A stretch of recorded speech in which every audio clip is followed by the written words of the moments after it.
Kalau memberi analogi, kalau kita belajar Ihya, itu hal yang tidak masuk akal itu menjadi masuk akal. Misalnya begini, orang itu kalau dirasani itu harusnya seneng karena itu app kamu dibuka dan kamu menjadi tahu. Lau akhbaroka mukhbirun bi anna fi jubbatika akroban au hayatan akun tataskuruhu. Kalau ada orang memberitahu saya bahwa di baju kamu ada kalajengking atau ada ular berbisa, kira-kira saya matur nuwun apa enggak? Harusnya matur nuwun karena itu bahaya sekali kalau ada di tubuh saya. Harusnya ketika orang itu dikritik dengan kesalahan yang nyata, bukan fitnah, kesalahan yang nyata. Kesalahan Anda itu lebih mudirrah fi dunyaka wa akhiratik. Kesalahan Anda itu bahaya sekali di dunia dan akhirat. Sekarang kamu menjadi tahu karena dikasih tahu. Harusnya matur nuwun sama yang ngasih tahu. Kama anna huzati lau akhbaroka mukhbirun fi anna fi jubbatika hayatan akroban akun tataskuru. Pasti kita terima kasih.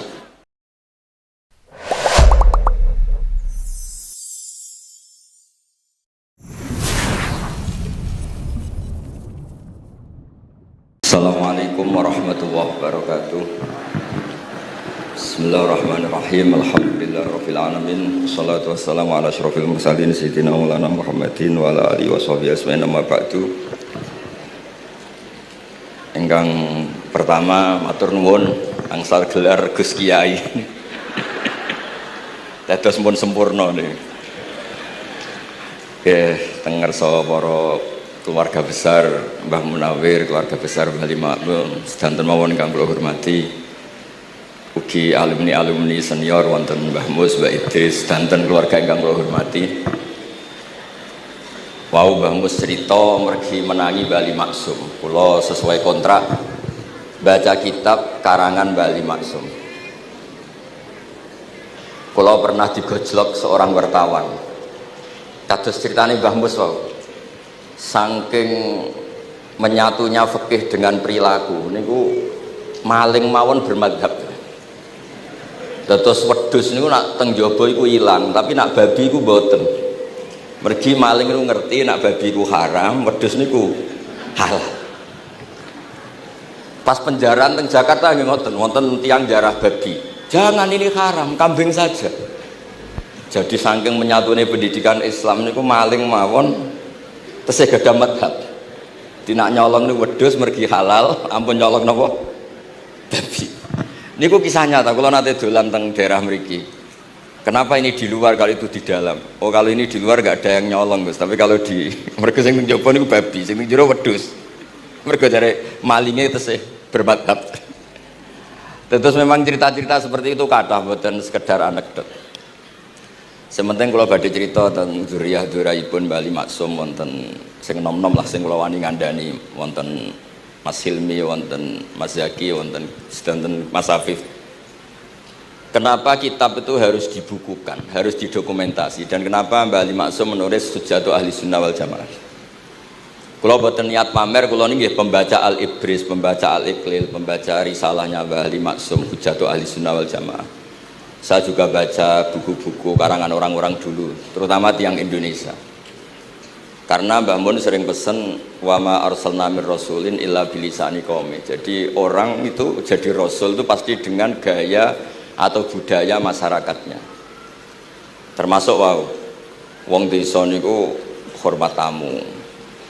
Nah ning kota niku bentuk hormatnya beda. Mulane wonten kiai desa muni fal yukrim jaro iku nak ketemu tangga takok, nak ora takok sombong. Nak kiai kota walian, nak ketemu tangga aja takok, iku ganggu privasine wong. Dados makna ikram tetap, tapi implementasinya bilisani qaumi. Orang kota itu kalau sering ditanya itu mesti protes karena privasinya terganggu. Tapi kalau di kampung itu suka ditanya karena itu dianggap keramahan. Makanya kula niku termasuk orang yang jarang bertamu. Mergi kula gadah trauma kalian kakakipun Gus Yofur Gus Kamil. Beliau berkeyakinan silaturahim itu saya dolani alumni bareng didolani assalamualaikum matur nuwun Gus rawuh niku alumni niku ilang awan-awan misalnya mergo kepengin hormat nyembelih ayam ayame jek dolanan pitik itu teng desa kan pacare kuathas golekane angel bar salam niku ilang sampai sak jam bali runtusen pitike mboten kecekel akhirnya ngapunten Gus mboten saged hormat ngapunten mboten saged hormat Itu bukti bahwa implementasi syariat Rasulullah itu juga harus dipikir. Ojo pepe seneng silaturahim, santri alumni melarat kerja teng pabrik jam 09.00 didolani. Akhirnya mikir, sitok kiaiku, sitok bosku. Nak hormat kiaiku diamuk bosku, nak hormat bosku gak hormat kiaiku. Hal-hal seperti ini kemudian melahirkan satu kearifan setiap kiai di era masing-masing. Terus kula boten berargumentasi membela diri niku boten, tapi memang bapak kula kesaksiane Mbah Mus, beliau teman bapak kula niku seneng silaturahim. Terian bapak ki sering dawuh teng kula. Sok kowe ya ora kaya aku. Mbah Mun ki sering dawuh teng kula, kowe ya aja kaya aku, wong beda zaman. Karena tadi dolan ning santri sing boten enten, assalamualaikum terus ilang ngejar pitik awan-awan. Pitike macam-macam kegiatane pitik. Intine boten kecekel. Kemudian niki teng kanca-kanca teng adik-adik sing hafid sing hamalatil Quran. Kula pesen belajar niku nggih, belajar sisi belajar itu harus cari sisi ekstrimnya. Kula bolak-balik matur di berbagai kesempatan. Wow, kekhawatiran Mbah Mus kalau ada orang hanya kembali ke Quran itu memang bahaya sekali. Bayangkan kalau ada orang misalnya hanya mengharamkan al-jam'u bainal ukhtain, karena itu yang disebut Quran wa antasma'u bainal ukhtain. Jadi yang haram itu menikahi kakak dan adiknya, adik dan kakaknya sekaligus. Di situ tidak ada penjelasan perempuan dan budenya, perempuan dan mbahnya. Kemudian zaman Nabi Sugeng hanya ditambahi wala binal mar'ati wa ammatiha, wala binal mar'ati wa kholatiha. Dan tidak boleh menikahi perempuan pas buliknya atau budenya. Nabi sempat melarang. Karena kula sebagai lelaki niku masuk lah. Misalnya bojone jenengan umur 17 tahun, bulike umur selawe 17 cek mungkin masuk lah dalam definisi biologis itu masih masuk. Dan Nabi tidak pernah menambahkan wala binal mar'ati wa jaddatiha. Karena kalau istri kita umur 20, banyak mungkin umur 70. Itu kira-kira nggak usah dilarang ya ora kepikiran lah. Jadi orang kepikiran ya rada sableng. Nah, kemudian kalau hanya kembali ke Quran, nanti kita hanya mengharamkan al-jam'u bainal ukhtain, karena itu yang disebut Al-Quran. Wa antasma'u bainal ukhtain. Lalu lahirlah pakar-pakar balaghah.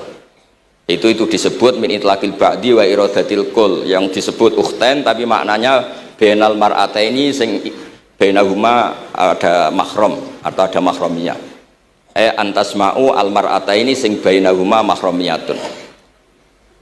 Jadi barokahnya ngaji sama ulama itu kita tahu duduk perkaranya.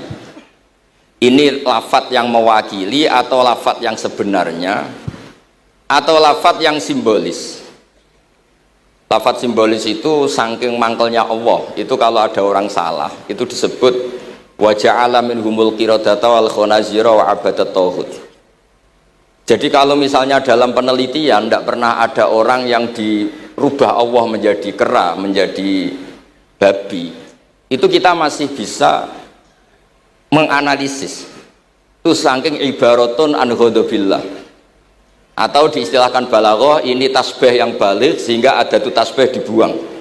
Jadi kalau orang Arab seneng seseorang masih bilang Zaidun kal bakhri, tapi kalau seneng banget bilang Zaidun bakhrun. Kalau gantengnya belum ganteng banget masih dibilang Zaidun kal badri, tapi kalau sudah ganteng banget kayak Rasulullah SAW disebut anta samsun anta badrun, kaf taswihnya dibuang, dan itu ablaq lebih balik. Jadi PR kita sebagai ahli Quran ini adik-adik itu tidak selesai, utamanya ya implementasi keseharian kita sebagai panutan lah, kalau boleh GR sebagai panutan. Kulo niku teng Narukan gitu yang jangkar kulo nggih kathah, karena ya saya ada pernah Pak D, Pak Ali. Kulo nggih tiap hari nggih teng Tegal nggih, malah pun terencanakan ambek uzlah, dadi kulo niki pun matur Gus Afif. Niki kontrak kula pun bar, kitabe Bali ben diwaca putu-putune, kok enak ngongkon wong liya terus. Terus ngengken tiyang ngeten iki ya rada masalah saja. Jane kitabe bae diwaca putune. Dulu itu biasa. Taqiyuddin As-Subki ngarang kitab disarai putrane. Dulu itu biasa. Imam Haromen ngarang kitab, ya semuanya bapak ngarang disarai anaknya, anak ngarang disarai cucunya, itu biasa dulu. Kalau sekarang enggak, mbahnya ngarang kula kan maca. Putune karek ngrungokno, nak cocok dilem, nak ora dikritik. Terus saya minta ya, tradisi kula niku mboten sombong, di hallnya bapak itu saya tiap hallnya bapak mesti baca kitab. Mboten nate ngundang sinten-sinten. Perkarane tiyang NU niku ora usah diundang wis teko. Mboten wonten undangan sing teko mun kuwatah. Mbok saking senenge wong alim, mbok saking senenge bingung mboten ngerti, pokoke ora diundang teko. Ya akhirnya kula bingung, ora hormat iku dosa. Hormat iku sing teko iku ninggal kewajiban ngurusi bojone timbang ngurusi bojo ribet nekani khol. Timbang mulang madrasah buncahe beling-beling disoroi sithik nekani khol. Lah terus kadang-kadang tiyang lunga niku nggih pelarian mboten mesti hormat. Niku penelitian niku sampean cek. Terus niki kula cerita pentingnya belajar Quran.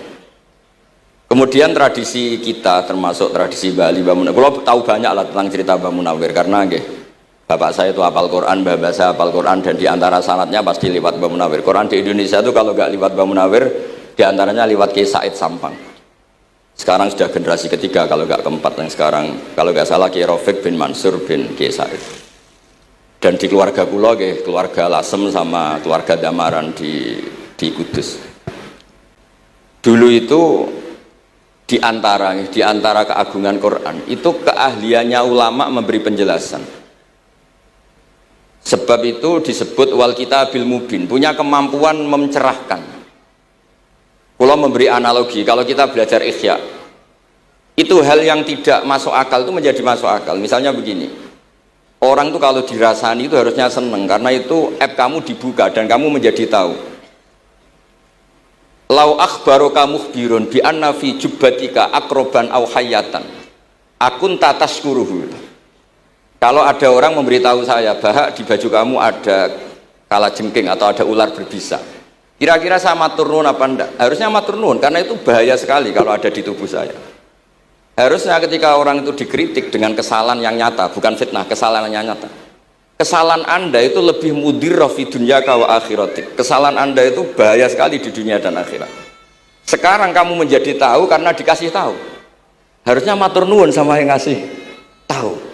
Kama anna huzati lau akhbaroka mukhbirun fi anna fi jubbatika hayatan akroban akun tataskuru. Pasti kita terima kasih. Tapi kita sebagai hafid Quran kalau disuruh belajar fikih, wong aku mondok kon ngapal kok belajar fikih. Kadang-kadang malah saking kaconya itu, aku wong Quran, aku wong kitab. Memangnya kitab jubuk konti nak boten nggih Quran. Jadi masalah-masalah yang saya sering dikelui beberapa kiai termasuk Gus Kafabi Lirboyo pernah cerita, saking nggak pernah ngajinya, ada orang takut mutah karena hamil pas sholat ngunyah permen. Nggak tahu kalau itu membatalkan apa? Sholat. Jadi banyak cerita-cerita nyun sewu tanpa ingin tangkis merendahkan hafidh-hafidhah kita, hamalatul Quran, hamilat ini ada masalah fiqhiyah keseharian. Kalau dulu itu udah ada. Kunna nata'allamul Quran, kunna utinal iman qoblal Quran. Kita ini dikasih iman dulu baru dikasih Quran sehingga iman kita mantep. Baru belajar Quran. Fana ta'allamuha asro'aya. Dulu kalau mengistilahkan Quran memang pakai dhamir muannas karena artinya ayat. Terus dan kita tidak beralih hatta nata'allama halalaha wa haromaha. Dan kita tidak beralih sebelum tahu halalnya mana, haramnya mana. Ini penting karena ada hal-hal yang sifatnya itu fatal kalau tidak ngerti. Misalnya tafsir, itu ada ayat wa min samaratin nakhili wal a'nabi tattakhiduna minhu sakaron. Ketika khomer belum diharamkan, itu masih Allah imtinan. Imtinan itu menyebut nikmat. Di antara nikmat itu disebut tattakhiduna minhu sakaron. Kamu itu kalau punya buah anggur bisa agak-agak ngefly dan itu bisa melupakan problem Anda. Kemudian ketika perang, itu orang Islam itu sadar, yang orang kafir itu agak sakau, agak sakaron. Kalah dia pede, yang orang Islam nggak pede karena sadar. Akhirnya masih ada jawaban kul fihi ma itsmun kabir wa manafi'u linnas, termasuk terus kendel. Akhirnya ya sama-sama agak ngefly, sebagian ya tidak semuanya. Sehingga haramnya khomer itu sampai 3 kali periode. Nah, pernah haram hanya kalau mendekati sholat, la taqrabus sholat wa antum sukaro, tapi kalau mau sholat duhur ya nyakonya itu jam 7, jangan setengah 12, nanti masih kuliah ibal kafirun a'budu ma ta'budun wa antum abidu nama. Karena peristiwa itu baru terakhir diharamkan tanpa catatan. Nah hal-hal seperti ini misalnya saya ini Mbah Mus sering ngendikan, Pak Kures juga sering ngendikan, saya tidak percaya terjemah, kata Mbah Mus. Ya karena kalau terjemah itu berdiri sendiri, ada ayatun mansukhoh atau ahkamun sing mansukhoh atau hukmun sing mansuh. Kebetulan anak ini belajar yang mansuh, dia tidak ngerti nasihnya, yaitu terus dipegang, katanya memegang Al-Quran, padahal hukum itu sudah diganti sama Allah Ta'ala, disebut nasah mansuh. Sehingga dulu kalau Sayyidina Ali ngecek beberapa masjid, ada guru atau ustadz, kamu pengajar Quran? Iya. Apakah kamu ngerti nasah mansuh? Enggak. Jawabnya Sayyidina Ali, halakta wa ahlakta, kamu sendiri rusak dan kamu merusak orang lain. Nah, ketika di Kerapia itu ada Mbah Ali Maksum, Mbah Maimun tuh sering cerita ke saya, dhisik iku hak Mbah Munawir saking kepingine santri Quran yang ngaji kitab. Iku kalau ada santri Lirboyo atau santri mana mulang muin itu Mbah Munawir ikut sebagai percontohan ben santri-santri itu seneng ngaji fikih. Terus kata Mbah Mun, saking kesemseme Mbah Munawir iku ambek wong alim, delalah pisanan wong alim. Dulu Mbah Zaini pernah angsal keluarga Lirboyo, sehingga beliau punya dzurriyyah teng Lirboyo. Terus pisanan kalian Mbah Maksum, Nyai Hasyimang angsal Mbah Ali Maksum, sehingga terus di Krapyak itu banyak orang-orang alim. Tapi terus Mbah Mun cerita, kabeh ono regane, Mbah Ali Maksum terus populer sebagai alim allamah, sehingga yang ke Krapyak itu ya ora pati niat tahfidz, niate ngaji kitab. Singkat cerita di era itu ada Ki Abdul Qadir, tapi pondok Krapyak Mbah Ali Maksum terlalu populer sehingga terkenal ngaji sorof Bandungan. Sehingga dulu di Indonesia itu ada sorofnya Mbah Ali Maksum, ada sorofnya Mbah Maksum Ali Kuaron itu. Nah yang sorofnya Mbah Ali Maksum ya fa'ala yaf'ulu uf'ul. Kalau sorof di Mbah Maksum Kuaron fa'ala yaf'ulu fi'lan. Yang satu ngikuti fi'il itu ya harus jejer fi'il, yang satu ngikuti jurumiyah. Kalau yang dikatakan master itu sing yaji'u salisan, yang datang ketiga dalam tasrifnya fi'il. Sebab itu terus tradisi sorof tadi yang dalam apa itu latihan munakosah tadi diteskan anak-anak itu memang penting, karena kalau kita nanti belajar sab'ah, sorof itu segala-galanya. Misalnya qiraatun Nafi' itu bacanya fala yuhzinka qauluhum, karena beliau berkesimpulan kalau khazana yahzunu husnan itu susah, bukan menyusahkan. Yang makna menyusahkan itu af'ala yuf'ilu ifalan, sehingga qiraat apa ya antara fala yuhzinka qauluhum sama fala yuhzinka qauluhum. Tapi Imam Asim cara berpikir secara riwayat, tentu qiraat itu sunnatun muttaba'ah. Banyak lafadz yang sudah seperti itu sudah mutaaddi, kayak kota layak tulu kotlan itu kota lahu, bukan akta lahu. Sehingga beliau menganggap khazanah yazunu sudah mutaaddi binafsih, jadi nggak perlu dibaca fala yuzinka qauluhum, cukup dibaca fala yuzunka qauluhum. Dan saya berkali-kali matur teman-teman yang mengkaji Quran, kafa ayak fu'ukuf'an itu bacaannya Imam Nafi', karena memang yang maknanya mukafa'ah itu mahmuslam. Tapi orang Quraisy itu nggak suka hamzah, sehingga ditakhfif menjadi kafa ayak fa'ukufuan, meskipun mereka tahu kalau itu mahmuslam. Nah Imam Asim di beberapa bentuk fi'il itu masih memahmuskan, misalnya Allahu yastahzi'u bihim, di isim fa'il juga mustahzi'un. Tapi kalau masdar beliau bacanya huzuan, kufuan. Padahal di fi'ilnya bukan nabiun, tapi nabi ibadi ani anal ghafurur rahim. Tapi di nabiun jadi nabiun, harusnya kan nabiun. Fa innan nabiyya man naba'anillah. Yang dikatakan nabi itu orang yang menceritakan ketentuan Allah. Harusnya nabiun. Jika qiraatun Nafi' ya tetap wan nabiin, ya ayyuhan nabiu. Nah, berkahnya Mbah Munawir orang terus menjadi tahu qiraat sab'ah. Dan berkahnya Mbah Ali kemudian orang tahu duduk perkaranya, kalau nabiun dari nabiun bimakna man akhbaro anillah. Dan terus berkahnya wow, kalau saya boleh GR berkah Gus Gofur kula berkah ngeten-ngeten iki duka Kiai Peres napa Kiai Media mboten roh. Berkah itu terus kula ngomong terus. Saya tidak khawatir salah, bukan karena saya maksum ndak. Wong Islam pun pinter. Nak bener minallah, nak salah kok Gus Bah. Jadi kula ini umat gelum. Jadi penak wong Islam niku penak. Kula nu sering tahajud nak ndonga ya Allah, kula nu pede mawon nerangno Quran. Mergo tiyang Islam pun sae. Nak bener jare jenengan, nak salah kula. Lah nak kula sing salah nggih sederhana mawon, kula abdun, kula kawula, kula nak ndonga nggih Rabbana dzalamna anfusana. Sebelum disalahkan orang juga saya sudah merasa salah. Wa akharuna atarafu bi dzunubihim khalatu amalan sholihan wa akharuna wa sayya. Mulane kula suwun kangkang mbak-mbak sing khatam Quran pede mawon. Bahwa yang Anda lakukan menghafal Quran itu sudah benar. Meskipun Anda tidak sempurna, misalnya Anda tidak paham, Anda tidak bisa melakukan. Hifdzu kalil Quran huwa al-hifdzulah. Kamu menghafalkan Quran itu sudah menjaga lafaz-lafaz Quran. Sehingga lafaz Quran tetap mutawatir, lafaz Quran tetap ma'ruf, tetap masyhur, sehingga ketika ada yang memasukkan Quran konangan. Tapi kalau yang hafid sedikit, lam yablugh adadat tawatur, takutnya kalau ada yang menyalah, ada yang apa, itu tidak diketahui. Di barokahnya hamalatul Quran sing aksar wa aksar, itu kita terjaga. Nah itu yang dimaksud Mbah Mus, Quran itu harus jadi budaya. Ning desa itu wong ra salat lah, dengar ada warung ayamnya tiren nggak disembelih itu tidak mau makan, haram. Padahal dia ra salat itu lebih dari haram. Tapi tetap nggak mau makan ayam tiren. Nggak sholat disuruh makan babi ya nggak mau, haram. Sampai tadi yang nyolong saja milih wedus bukan melkeng babi, karena babi itu haram.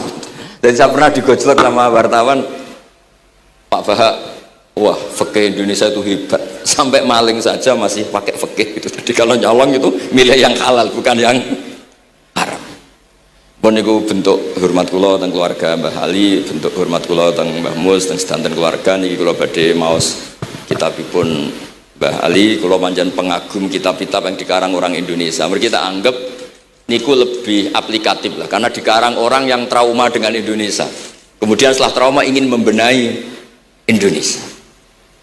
Misalnya jenengan ngertos sesajen, mbok haramno iku tradisi, mbok barno iku sawangane kok dekati sirik ning pinggir wit gede. Akhirnya dimodifikasi wis mangan-mangan, kumpul-kumpul tapi tahlilan. Lah masuk tahlilan la ilaha illallah barani kalimatu syirkin. La ilaha illallah itu kalimatu syirkin kalau dilafatkan di bawah pohon. Terus piye logikane ku piye? Kalau bolak-balik matur. Hadhil kalimah sara bihal kafiru mu'minan. Fa kaifa saral mu'minu kafiran juga bihadhil kalimah. Itu logikanya enggak ketemu. Orang yang kafir puluhan tahun saja sekali melafatkan la ilaha illallah Muhammadur Rasulullah, qul lil ladzina kafaru iyantahu yufar lahum ma qad salam. Selesai, sara mu'minan. Bihadhil kalimah. Kemudian kalimah yang sama ketika kita baca dianggap kita ini kafir juga biadil kalimah. Akhirnya dengan modifikasi khas Indonesia, kearifan Indonesia, tetap sesajen tapi tahlilan, tetap melakukan hal-hal Jawa tapi dimodifikasi menjadi Islam. Kalau kita misalnya orang modern nggak ingin mengganggu orang lain yang kita tamui, gampang dalilnya. Ada ayat la tadkhulu buyutan ghaira buyutikum. Kamu jangan sowan ke orang lain atau dolan ke orang lain. Hatta tastanisu. Ukurannya bukan salam dulu, bukan hatta tusalimu, hatta tastanisu. Jika kamu merasa nyaman, kamu bisa ngukur tingkat akrab kamu. Kamu bisa ngukur jamnya orang itu. Kamu bisa ngukur kebutuhan orang itu. Butuh saya ndak? Kenapa mertamu pengen kayak duit bebas jam? Atau kamu orang cantik yang kamu tamoni sing seneng kue bebas jam? Tapi aku apa nagih hutang, mertamu orang yang kamu tagih itu mesti kamu dianggap problem. Atau mertamu orang yang nggak akrab di jam istirahat, tentu kita dianggap problem. Makanya ukurannya Quran tuh hatta tastanisu, kamu merasa nyaman. Istinas itu nyaman, enjoy. Kayak saya dolan di Besofur kan akrab mulai kecil teman saya, mungkin bisa ngabaikan jam. Tapi kalau saya dolan di kiai yang nggak kenal saya, mungkin kedatangan saya dianggap problem karena di jam tertentu. Saya harus mikir, kayak apa hebatnya Quran ketika bikin aturan la tadkhulu buyutan ghaira buyutikum hatta tastanisu. Setelah nyaman nggak apa-apa waktu salimu, jangan salam dulu. Istinasnya nggak kena, salamnya geger. Akhirnya banyak kiai keselak. Assalamualaikum pas makan, nggak dijawab. Assalamualaikum. Nah hal-hal seperti itu harus santri-santri ini kalau niat ngandani lari-lari, bukan niat ngandani kiai-kiai, harus waqafil qalb, harus warrasikhuna fil ilm. Tahu betul kualitas hatta tastanisu. Kamu itu merasa nyaman, istinas.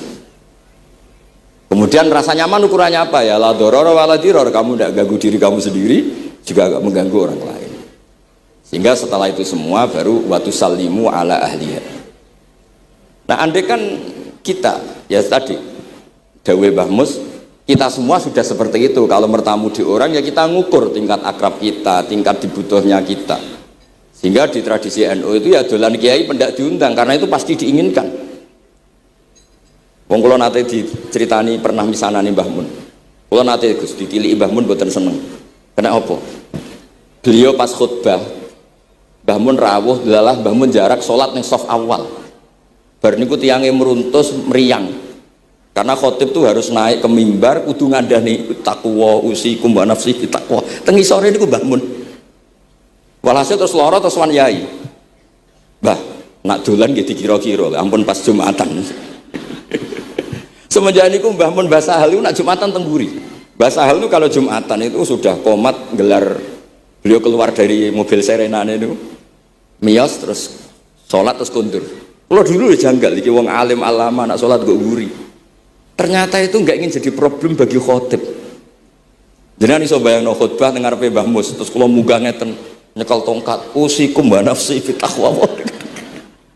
Terus apa ya akhirnya terus kula niku kan jare wong akeh mbotenan Bu jare wong akeh rada iso ngaji kula nak Jumatan niku guri gara-gara diceritani niku ternyata khotibe ge cerita kula matur nuwun Gus pokoke nak pas Jumatan aja ketok dianggap musibah kedatangan kula itu dianggap musibah. Nah hal seperti itu ya ukurannya gampang kata napa tastanis. Pun niki kula maos terakhir niki padha niki Gus Ilmi Gus niku sing Gus Hafiz pokoke sing waris-waris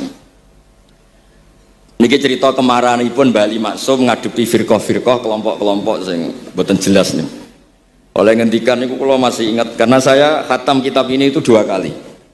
Nggih khatam tenan maksudnya kula sinaoni terus padanan dalil yang beliau sebut tak cari sampai ketemu bener-bener kula cari ya saya ulang lagi dalil padannya kalau cari terus emosi-emosi beliau juga tak tulis karena beliau diantara yang diceritakan itu sampai ngendikan wahal bi jununun kata beliau apa saya ini sudah gila ketika saya fatwa misalnya orang nggak boleh ziarah Rasulullah Shallallahu Alaihi Wasallam itu artinya menghalangi orang ketemu nabinya. Makanya bener Mbah Mus tadi ada orang tuh debat wiridan itu sunat atau ora dalile piye terus ada orang yang provokasi gini kamu dikatakan bid'ah setelah sholat gak wiridan kowe iku ben ora nyebut Allah terus kepikiran matur kula wis Agus bar sholat itu pokoknya aku wiridan cek bid'ah cek ora wong kok ora oleh eling Allah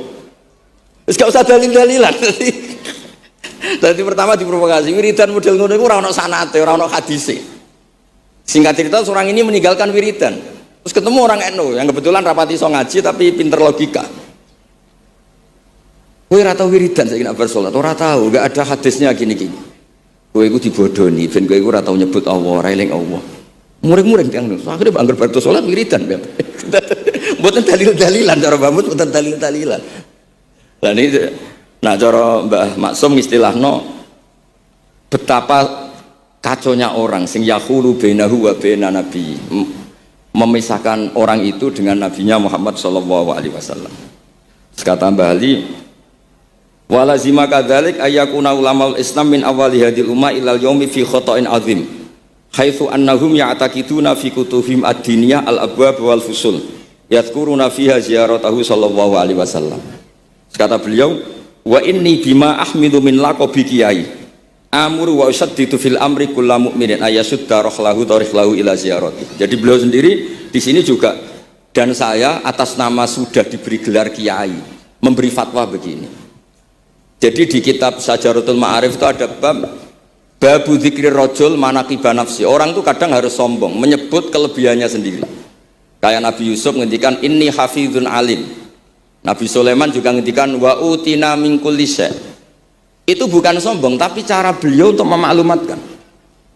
Saya belum pernah merasa ahli tafsir tapi kan kita khawatir kalau ada tafsir yang cara Mbah Mus tadi kiai produk sendiri. Akhirnya kalau mau tafsir saya pernah ngaji Mbah Maimun, ngaji Bapak, saya baca kitab Al-Ibris, baca Al-Iqlil, baca terjemah Kemenak, baca terjemahnya Pak Kures, baca terjemahnya Imam Sa'rawi, baca banyak lah yang saya baca, termasuk membaca kitab-kitab dulu mulai tafsir Tobari, tafsir apa saja yang saya bisa tak baca. Bukan karena saya merasa tahu ndak, tapi kayak apa umat ini kalau dapat ilmu dari orang yang tidak kredibel. Kalau misalnya itu sombong. Nah sekarang dokter gigi juga nulis, dokter gigi, dokter jantung. Itu kalau nggak nulis ya nggak tahu kan barokahnya. Makanya kalau suwon santri-santri misalnya jenengan ahli takrib itu semua untuk rumah. Ahli takrib medium, spesial bab ibadah kan. Nanti yang nggak pati pinter ya spesial mandi junub, nggak apa-apa. Yang penting orang tahu kamu keahliannya di mana. Daripada kamu nggak memaklumatkan, kemudian ada orang lain yang nggak pernah ngaji memaklumatkan seakan-akan paling tahu Islam. Terus menjadi mahatus soal, menjadi marhalur rijal. Kayak apa? Islam mau dikemanakan? Semua ulama dulu biasa ngendikan ma adkhaltu fi kitabi hadza illa shahih, kata Imam Bukhari. Yang saya masukkan di sini semuanya hadis sahih. Dan sebelum saya masukkan sholaitu rakaatain, saya sholat dulu. Semuanya menggaransi kitabnya. Makanya di Syajaratul Ma'arif ada babu dzikri rajul manaqiba nafsi, yaitu ketika Nabi Yusuf menghentikan inni hafizun alim, Nabi Sulaiman menghentikan wa utina min kulli syai wal anbiya kulluhum yaqulun inni lakum nasikhun amin. Semua nabi pasti maklumatkan diri inni lakum nasikhun amin, saya ini penasihat terbaik, nasihat yang bisa dipercaya. Kemudian ketika ada zamanul khiddi, zaman hasud, zaman orang nggak fair, seakan-akan seperti itu tuh keangkuhan.